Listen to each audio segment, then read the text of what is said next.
మా గడపకు ఈ పక్క ఆ పక్క ఉండే గజరాజుల్ని బాగా క్లీన్ చేస్తున్నాను. నీట్గా క్లీన్ చేసి పసుపు కుక్కం పెట్టి వాళ్ళని ఆహ్వానిస్తూ ఉన్నాను, గజరాజులు ఇద్దరిని.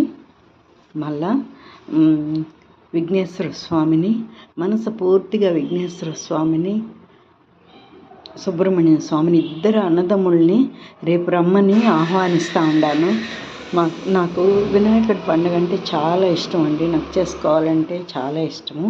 ముందు మా గడపకి పక్క ఉండే ఈ గజరాజులని ఇద్దరిని బాగా తుడిచి క్లీన్ చేసి మళ్ళీ అక్కడ పసుపు కుంకుమ పెట్టి వీళ్ళిద్దరినీ ఆహ్వానించాను ఫస్ట్. మళ్ళా వినాయక స్వామిని, సుబ్రహ్మణ్య స్వామిని మనస్ఫూర్తిగా ఇంటికి రమ్మని ఆహ్వానిస్తున్నాను.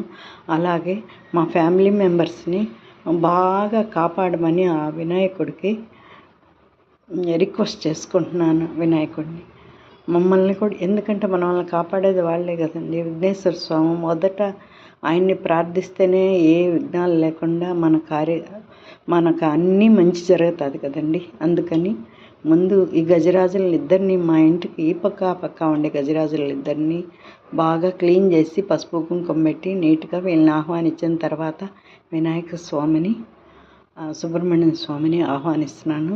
తర్వాత వాళ్ళ తల్లిదండ్రులిద్దరిని